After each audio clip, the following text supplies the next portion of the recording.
예, 오늘은 나의 불가능은 하나님의 가능입니다라는 말씀의 제목을 가지고 함께 은혜를 나누려고 합니다. 오늘 말씀은 아마 교회를 다녀보신 분들은 지나가시면서라도 다 들어보셨던 말씀입니다. 에스겔서가 어떤 성경인지는 몰라도 아마 이 말씀이 성경에 있는 말씀이라는 건 누구나 다 아실 겁니다. 에스겔서를 정말 대표하는 말씀입니다. 근데 여러분 이번에 쭉 에스겔서를 보시면 아시겠지만 에스겔서의 중반부까지는요, 유다의 재상에 대한 그 환상이 아주 여러 가지로 비유로 표현이 됩니다. 그러니까 유다의 우상 숭배에 대한 그 제약상을 지속적으로 하나님께서 말씀하시고 알려주시고 깨닫게 하십니다. 사실 이걸 읽다 보면 무슨 느낌이 들 정도냐면 하나님께서 이제 유다를 포기하시려나 보다라는 생각이 들 정도로 디테일하게 그들의 죄가 어떤 것인지를 말씀해 주십니다. 하지만 여러분 분명히 아셔야 될 것은 이것은 여호와께서 유다를 포기하기 위해서 주신 말씀이 아니라 새롭게 시작하기 위해서 주신 말씀이라는 겁니다. 신앙생활 하다 보면 여러분 하나님의 은혜를 받는 단계가 있습니다. 그런데 하나님의 은혜를 받기 위해서 우리가 첫 번째로 해야 될 단계, 첫 발걸음, 그건 어디서부터 시작일까요, 여러분? 바로 회개입니다, 회개. 우리가 우리의 죄를 깨닫고 회개를 하면 여러분 우리는 누구나 하나님의 은혜를 입는 사람이 될 수 있습니다. 그런데 여러분 중요한 것은 누가 회개할 수 있을까요? 여러분 자신의 죄를 깨달을 때 회개가 가능합니다. 근데 여러분 살면서 나는 죄 지은 게 하나도 없는데 라고 한다면 그 사람은요 회개할 수가 없습니다. 그런데 우리도 가만히 보지만 여러분 나는 죄 지은 게 하나도 없다는 사람이 생각보다 여러분 꽤 있으십니다. 그러니까 신앙생활하면서도 우리가 하나님 앞에 뻗팅길 때 있죠. 내가 뭘 그렇게 잘못했다라고 하나님 저렇게 나와서 회개하고 용서해달라고 왜 저렇게 치사할 정도로 빌어야 되나? 라는 이런 마음을 갖는 분들이 종종 있습니다, 사실. 솔직히 저도 좀 그랬고요. 내가 뭘 얼마나 잘못했길래 라는 생각이 들었거든요. 근데 여러분 분명한 것은 이런 생각을 갖고 있는 사람은요. 철이 덜 들은 거죠. 그리고 철이 좀 더 어려서 이렇다면 철이 덜 든 거고 나이가 들어서도 이러시면요. 이건 뻔뻔한 겁니다. 여러분 이 세상에 죄를 안 짓고 사는 사람이 있을까요? 그렇지 않습니다. 죄를 안 지은 사람은 정말 한 명도 없습니다. 단지요 누가 있을 뿐일까요? 나의 죄를 인식하지 못하는 사람이 있을 뿐입니다. 그런데 왜 우리가 나의 죄를 인식하지 못할까요? 이유는 간단합니다. 자기 중심적인 사고에 빠져 있기 때문입니다. 여러분 우리가 사람을 죽여도요 다 이유가 있습니다. 그래서 사람을 죽인 사람들의 이유를 듣다 보면 그래 어쩔 수 없이 죽였구나라고 합리화할 수 있는 상황들이 얼마나 많은지 모릅니다. 여러분 살인조차도 합리화할 수 있는 게 사람의 그 말이라고 하고 생각이라고 한다면 우리가 일상에서 범하는 죄들이라는 것은요 어쩌면요 지극히 당연한 일이 될 수도 있다는 사실입니다. 에스겔서의 유다 백성들의 그 우상 숭배 제상을 하나님이 아주 디테일하게 여러분 말씀해 주시는데 오늘 우리가 보기엔 뭐 이렇게까지 자세하게 말씀해 주셔야 되나라는 생각이 들 정도입니다. 왜 이렇게까지 반복해서 자세하게 너희가 얼마나 우상 숭배에 물들었는지 쩌들었는지 알아라라고 하나님께서 말씀하신 이유가 뭘까요, 여러분? 이유는 간단합니다. 하나님은 지금 너희가 큰 죄에 빠졌다라고 생각하는데 정작 그 죄에 빠진 유다 백성들은요. 자신들이 얼마나 심각한 죄에 빠져 있는지를 몰랐다라는 겁니다. 모르는 정도가 아니라 오히려요. 우리는 잘하고 있다라는 착각에 빠져 있다라는 겁니다. 엄청 잘하고 있는데 왜 바벨론에 의해서 우리 수많은 유다 백성들이 포로로 끌려가고 심지어는 예루살렘까지 멸망을 당해야 되는지 여러분 그들이 이해를 못하고 있었다는 겁니다. 그러니까 예루살렘 우상 숭배했다고 해서 여러분 유다 백성들이 예루살렘 성전에서 제사를 안 드렸다고 생각하지 마십시오. 더 열심히 드렸습니다. 더 열심히. 제사를 얼마나 열심히 드렸는지 모릅니다. 그러니까 이들도 바벨론이 쳐들어오고 그 전쟁에서 패배할 때 하나님 앞에 따져 묻고 싶은 게 있었습니다.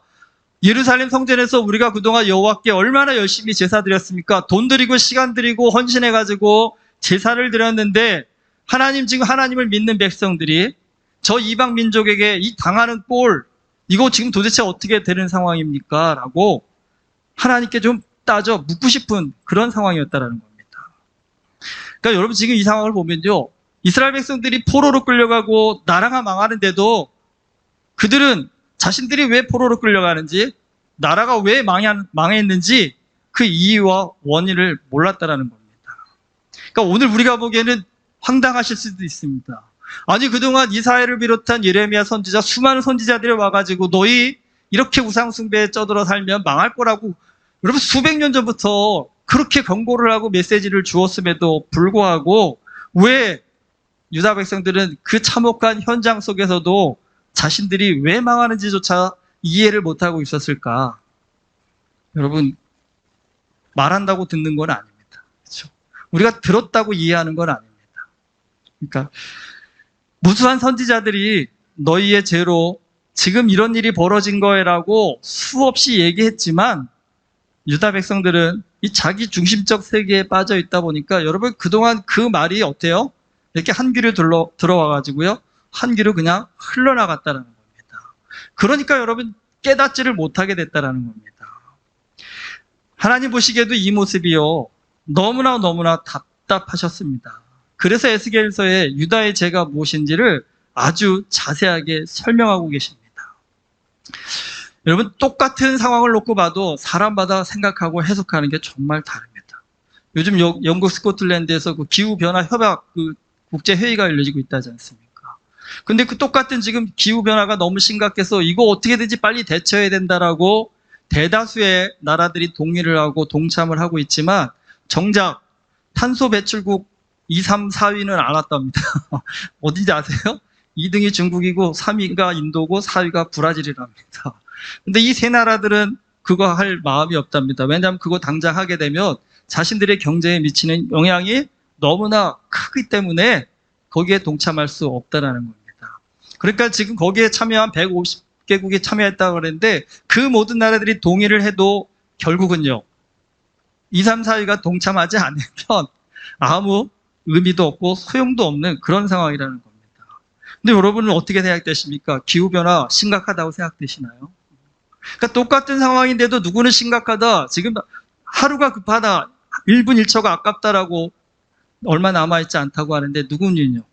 그거를 그냥 기후의 어떤 사이클의 변화일 뿐이다. 그냥 냅두면 또 좋아질 거다라는 식으로 인식하고 있다는 사실입니다. 여러분 딱 이게 지금 하나님과 유다 백성들의 어떤 생각의 차이가 똑같습니다. 여호와께서 지금 그들을 왜 망하게 하시는지에 대해서 유다 백성들은 하나님의 뜻을 이해할 마음이 조금도 없었다라는 겁니다. 여러분 여기서 우리가 좀 한번 중요하게 생각할 것이 있습니다. 여러분 요즘 성공하는 사람에게 있어서 아주 중요하게 요구되는 능력이 하나 있다고 하는데 무엇인지 짐작이 되십니까? 여러분 이게 공감 능력이라고 합니다. 그러니까 타인에 대해서 공감할 줄 아는 능력을 가져야 이제는 비즈니스든 정치든 성공하는 리더가 될 수 있다라고 합니다. 그런데 여러분 공감 능력이라는 게 어디서 나올까요? 이건 자기 중심적 사고에서 좀 벗어나서 타인에 대해서 좀 배려할 줄 아는 이런 마음과 생각을 가져야 사실은 공감 능력이 가질 수 있는 겁니다. 에스겔서를 가만히 여러분 들여다보니까 사실 이 에스겔서가 주는 어떤 큰 메시지 중에 하나가 이런 부분들이 있더라고요. 우리가 어떤 일을 만났을 때 좀 나 중심적으로만 생각하지 말고 다른 사람의 관점에서도 생각해보고 특별히요 하나님의 마음으로 바라볼 수 있는 영적인 좀 시각을 가져야만 비로소 우리는 문제 해결의 열쇠를 가질 수 있게 된다라는 그 은혜를 에스겔서를 전해주고 있더라고요. 여러분 이스라엘 백성들이 왜 우상 숭배를 했습니까? 자기 잘 먹고 잘 살자고 했습니다. 어느 정도까지요? 자기 자녀들을 우상에게 제물로 바칠 정도로 여러분 그렇게 우상 숭배를 열심히 했습니다. 여러분 부모가 자기 잘 먹고 잘 살자라고 자식을 갖다가 죽여서 제물로 바친다고 한다면 이게 정상은 분명히 아니겠죠. 인간이 얼마나 이기적이고 정말 얼마나 욕심에 쩌들면 이렇게까지 가능할 수 있을까요? 그것도 부모가 자녀를에게 향해서 그런 마음을 갖고 있단다면 여러분 그 사회는 그 세상은 진짜 거의 끝 바닥이라고 볼 수 있지 않을까요? 여러분 이런 세상을 하나님이 어떻게 그냥 두고 보시겠습니까? 뭔가는 좀 징계를 하셔서 깨닫게 해 주셔야 되지 않을까요? 결국은 유다의 패망과 포로라는 이 징계는 사실은 어떻게 보면 이렇게 지극히 이기적이고 자기 중시적 사고에 빠져 있는 유다에게요, 좀 인생을 좀 깨달아 보라고 주신 어떤 교훈의 과정이라고 볼 수 있습니다. 우리가 인생 살면서 여러분 나 중심적으로 살면 편할 것 같지만 그렇지 않습니다. 나 중심적으로 살다 보면 누구라도 인생은요, 결국은 이렇게 밑바닥까지 떨어질 수밖에 없습니다. 하지만 중요한 것이 있습니다. 여러분, 이 밑바닥에 떨어졌다고 했을 때 여러분 꼭 기억할 것이 있습니다.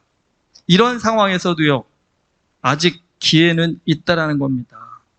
물론 우리가 살다가 위기를 만나면 고통스럽습니다. 어렵습니다. 힘듭니다. 하지만 중요한 것이 있습니다. 하나님 안에서의 위기는요, 우리를 회복시키기 위한 하나님의 은혜의 사인이기도 또한 하다라는 겁니다. 사실 위기를 만나면 누구나 어떻게 하며 마음이 졸여지고 분주해서 뭘 어떻게 해야 될지, 당장에 이 위기를 벗어날 수 있는 방법이 뭘까를 생각하기가 참 쉽습니다. 하지만 성경은 위기를 모면하는 궁극적인 해결책이 이것이 될 수 없다라고 말합니다. 위기를 만날수록 하나님께서 성경에서 우리에게 말하는 바는 뭐냐면 다시 한번 위기를 돌아보라고 얘기합니다. 여러분, 인생에서 만나는 모든 위기에는 이유가 있습니다. 까닭이 있습니다. 그 이유와 까닭이 무엇인지를 위기 가운데 발견하는 사람은 말 그대로 그 위기가 기회가 될 수 있습니다. 하지만 그것을 깨닫지 못하는 사람은요, 결국은 위기 때문에 무너지는 인생을 살 수밖에 없다라는 겁니다.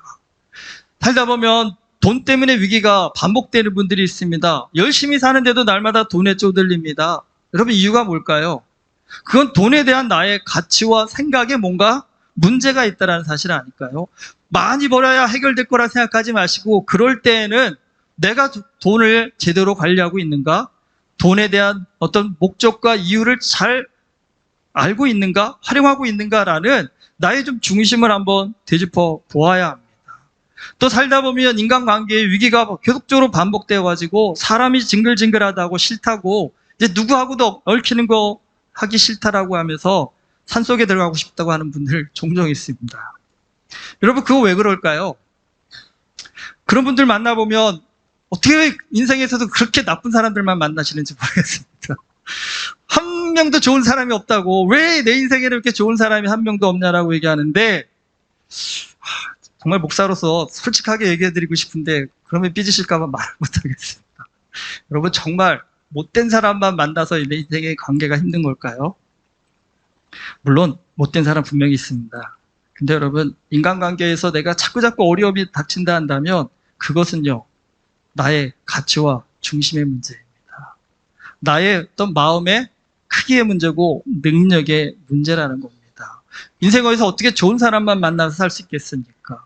어렵고 힘든 사람을 만났을 때 때로는 그 사람과 적당히 거리 둘 수 있는 기술도 좀 배워야 되고, 그 사람에게 영향받지 않고 오히려 좋은 사람에게 집중할 수 있는 나의 어떤 삶의 관점을 바꾸는 이 훈련도 우리에게 너무나 필요한 것 아닐까요? 여러분, 피해갈 수 있는 일이라면 너무 좋겠지만 나랑 안 맞는 사람 피해가는 일이요, 인생에서 결코 할 수 없는 일이라는 사실 우리 누구나 다 아실 겁니다. 그러면 여러분, 군대에서 흔히 그러죠. 피할 수 없으면 어쩌라고요? 질게라고 합니다. 말도 안 되는 소리 같지만 여러분, 사실 어떻게 보면 잘 생각해 보시면 좋은 답이 되실 수 있을 것 같습니다. 싫은 사람, 힘든 사람, 어려운 사람 피하지 마시고요, 그 사람을 통해서 나 자신을 돌아볼 수 있는 좀 영적 성숙의 과정도 만들어 보시고요, 또 그런 사람을 어떻게 대처하는 것이 내 인생에 정말 도움이 되는지에 대해서 여러분 깨닫고 한 단계 성장할 수 있는 기회로 삼으신다 한다면요, 오히려 그것이 나의 인생에 더 큰 힘이 되고 능력이 될 수 있지 않겠습니까? 하나님은 유다 백성들에게 그들의 나라가 망하고 포로로 끌려가는 원인과 이유를 아주 철저하게 말씀하십니다. 왜요? 그래야 회복할 수 있기 때문입니다. 원인과 이유를 설명하시고 나서 하나님께서 이제 드디어 에스겔에게 회복의 환상을 보여주십니다. 그런데 그 환상은요, 믿기 힘들 정도의 놀라운 것입니다. 에스겔을 마른 뼈가 가득한 골짜기로 데려가십니다. 그러니까 여기가 어딘지 궁금하시지만 정확히는 모릅니다. 하지만 분명히 우리가 추측해서 알 수 있는 말은 아마 바벨론과의 전투에서 유다 백성들이 무수히 죽었던 그런 골짜기임에는 틀림이 없습니다. 그런데 그제 죽은 것도 아니라 죽은 지 너무 오래되어 가지고요, 마른 뼈가 되었을 정도의 상태입니다.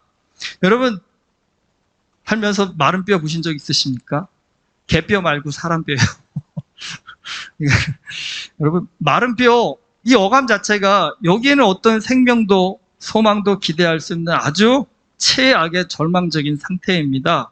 그런데 이 뼈들을 보면서 여호와께서 에스겔에게 이렇게 질문을 하십니다. 인자야, 이게 에스겔을 말합니다. 이 뼈들이 능히 살 수 있겠느냐?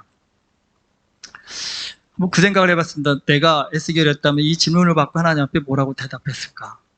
여러분도 한번 스스로에게 한번 좀 질문해 보십시오. 만약에 내가 에스겔인데 하나님 앞에서 이러한 질문을 받는다 한다면 어떻게 대답하시겠습니까? 물론 우리도 좀 어떻게 잘 포장해서 말씀을 하시겠지만 솔직한 속마음은요, 저라도 그랬을 것 같아요. 하나님, 지금 그걸 말이라고 하십니까? 마른 뼈가 살아난다라는 것, 이건 상식적으로 도저히 있을 수 없는 일입니다. 어제 죽은 사람이 오늘 어떻게 살아난다라는 건 그래도 우리가 어떻게 생각해 볼 수 있겠지만, 여러분 썩어 문드러져서 마른 뼈만 남은 사람한테 살아날 수 있겠느냐라고 물어보시는데 어떻게 거기에 대해서 네, 그렇게 말씀할 수 있을까요? 솔직히 이 질문에 대한 가장 좋은 신앙의 답은, 모범 답안은 이겁니다. 하나님은 하실 수 있습니다. 하나님이라면 하실 수 있지요 라고 이렇게 대답하는 것 같습니다. 그런데 여러분, 선지자 에스겔도 오늘 보면 이런 모범 답안을 못합니다. 에스겔이 뭐라고 얘기합니까? 주 여호와여, 주께서 아시나이다라고 대답합니다. 달리 선지자는 아닌 것 같습니다. 아직 머리가 비상하신 것 같습니다. 마른 뼈가 살아날 거라고 지금 에스겔 자체도 확신은 못하겠습니다. 하지만 그렇다고 하나님 말도 안 됩니다라고 말하기에는 선지자 체면이 있잖아요. 그렇죠? 그러면 선지자가 뭐가 됩니까? 그러니까 어떻게 보면 중간 정도의 아주 절묘한 답을 한 것 같습니다. 모르겠습니다. 하나님이 아시지요 라고 말한 것 같습니다. 솔직히 선지자로서 완벽하게 멋진 모습은 분명 아닙니다. 하지만 그래도 여러분, 선지자는 선지자입니다. 그 다음을 좀 주목해 보셔야 합니다. 오늘 4절에 보면 여호와께서 에스겔에게 뭐라고 합니까? 이 모든 뼈에게 대언하라고 얘기합니다. 내가 생기를 너희에게 들어가게 하리니 너희가 살아나리라. 살아나겠느냐라고 물어보시는 질문도 황당하지만, 하나님께서 오늘 나에게요, 마른 뼈가 수두로 쌓였는데 저보고 마른 뼈를 향해서 우리 보고 말하라고 합니다. 내가 생기를 너에게 들어가게 하리니 너희가 살아나리라. 여러분, 이렇게 멀쩡히 살아계신 여러분들에게도 성령의 은혜가 여러분에게 임재하시면 살아나리라라고 선포하는 것조차도 떨리시잖아요. 왜냐하면 그 사람이 어떻게 반응할지 몰라서. 그리고 말 안 듣고자 하는 사람한테 아무리 그렇게 외쳐봐야 안 될 거라는 거 우리 스스로 다 알고 있기 때문에, 그런 말도 살아있는 사람에게도 하나님의 복음을 선포하기가 어려운 게 우리의 마음인데, 심지어 여러분 마른 뼈에게 하나님께서 살아날 거라고 선포하라고 얘기하십니다. 아마 솔직히 우리 다 그럴걸요? 하나님 미쳤습니까? 이게 지금 말이 된다고 생각하십니까? 라고 아마 그렇게 반응하지 않았을까요? 솔직히 여러분 진짜 대충을 할 것 같습니다. 그래도 그렇죠? 하지만 어떤 억양으로, 어떤 확신에 찬 말로 이 말을 하실 것 같으세요, 여러분요? 아마 그럴 거죠. 살아나래. 그냥 어쩔 수 없이 하라고 하니까 어쩔 수 없이 그렇게 얘기하지 않았을까요? 살아나리라라는 확신을 가지고 여러분 선포하실 수 있겠습니까? 근데 여러분 7절에 보면 에스겔은요, 이에 내가 명령을 따라 대원하니라고 있습니다. 명령을 따라 대원했다는 얘기는 여러분, 군대에서 명령에는 절대 순종이잖아요. 복종이잖아요. 에스겔이 이해되지 않고 자신의 상상으로는 도무지 상상할 수 없는 일이지만 그럼에도 불구하고 여호와께서 하라고 하니까요, 순종했다라는 겁니다.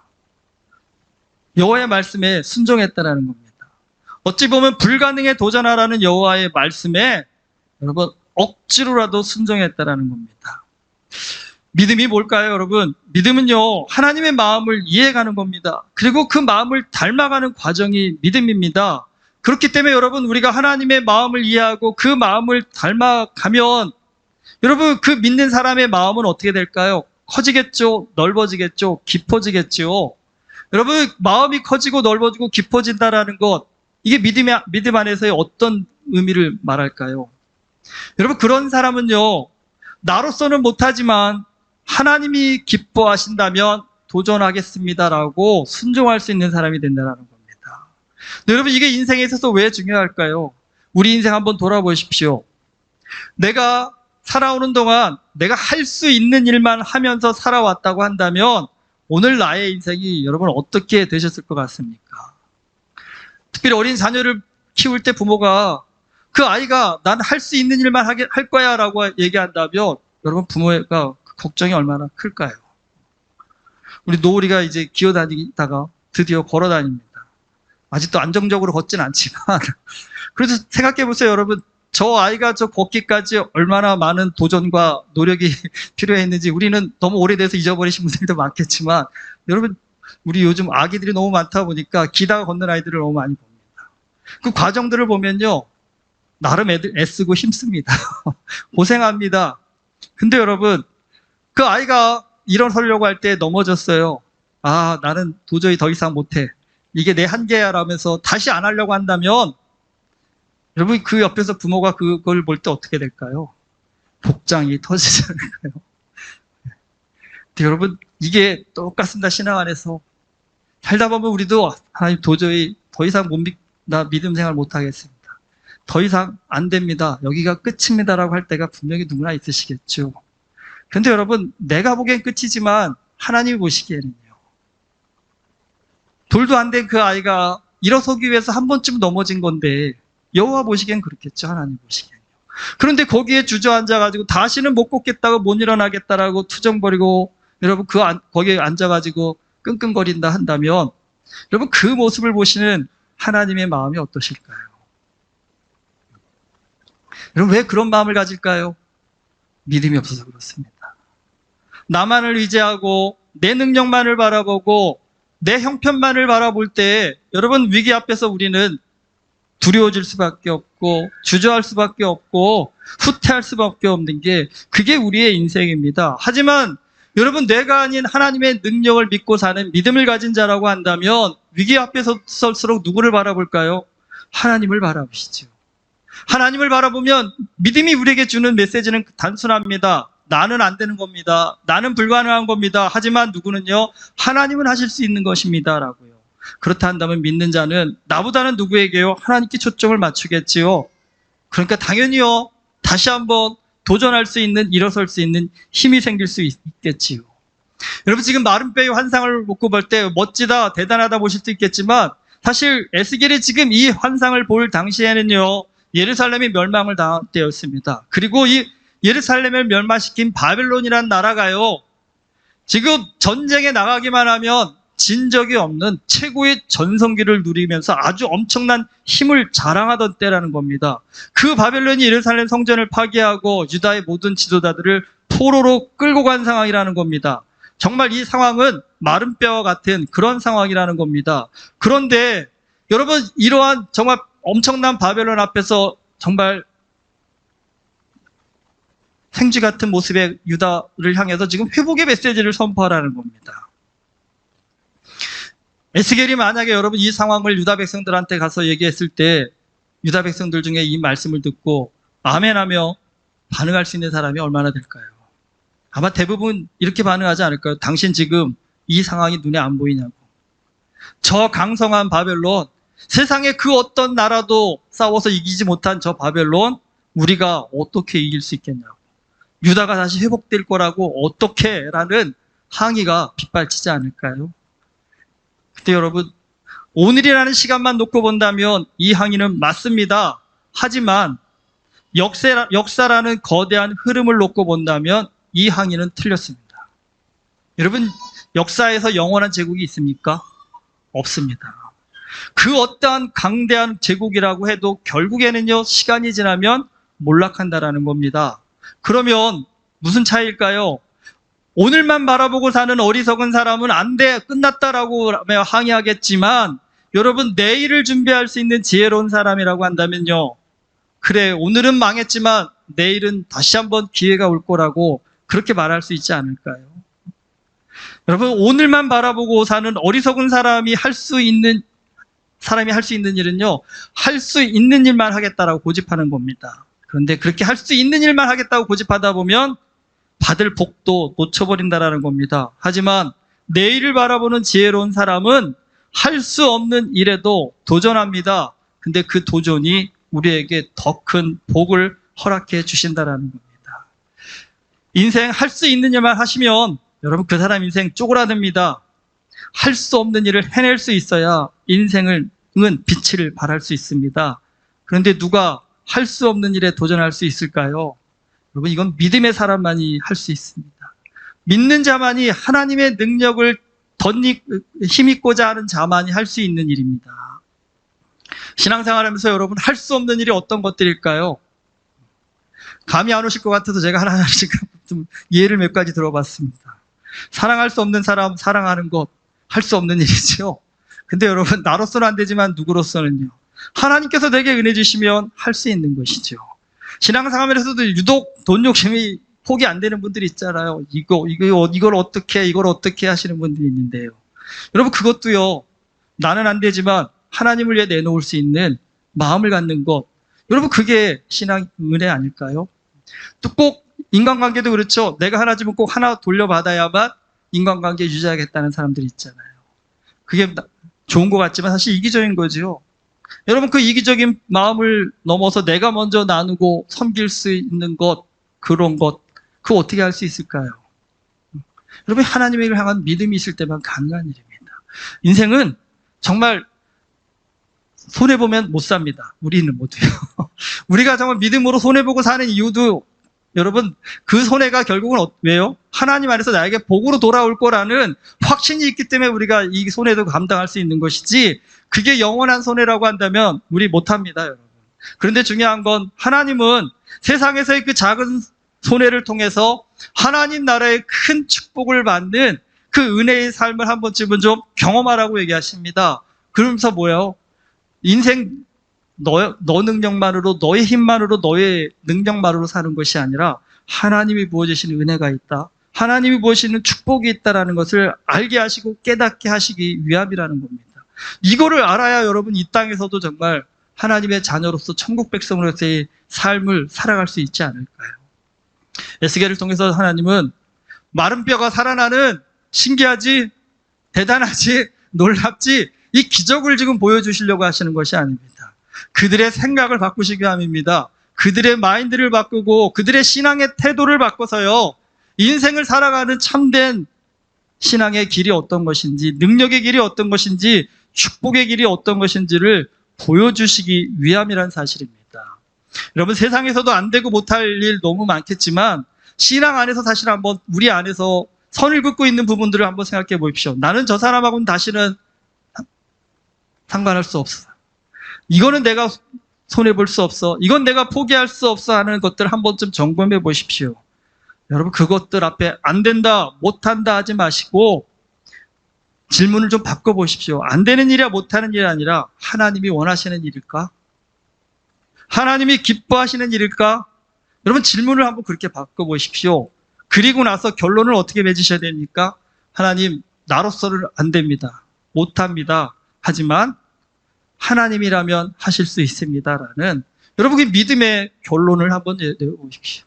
그리고 하나님 의지하여서 한번 도전해 보겠습니다. 하나님이 하라고 하시니까, 하나님이 기뻐하시니까, 하나님이 좋아하시니까 한번 해보겠습니다라는 여러분, 순종에 한번 마음을 가져보십시오. 솔직하심적으로 여러분, 마른 뼈도 살아나게 하시는 하나님의 능력이란다면 오늘 내가 갖고 있는 그 고민이 마른 뼈를 살리는 일보다는 그보다도 어려운 일을 갖고 계신 분은 없으시죠? 그러시다면, 그렇게 어려우신 분은 정말 제가 없는 것 같아요. 아무리 어려운 일을 당하시다 했더라도 에스겔이 마른 뼈 앞에 있는 이 상황만큼 어렵지는 않으실 것 같습니다. 그럼 여러분, 답은 분명하지 않을까요? 마른 뼈에도 살아나게 하시는 하나님의 능력이라고 하신다면 오늘 내가 갖고 있는 이 인생의 위기나 어려움이나 문제를 내가 믿음으로 순종하기만 한다면 하나님께서 넉넉히 풀어가고 해결해 나갈 수 있는 힘과 능력을 분명히 주시지 않을까요? 여러분, 믿음 안에서도 자꾸 할 수 있는 일만 하려고 애쓰지 마시고 할 수 없는 그 일, 하나님이 원하시고 하나님이 기뻐하시는 그 일에 도전할 수 있기를 주님의 이름으로 축복합니다.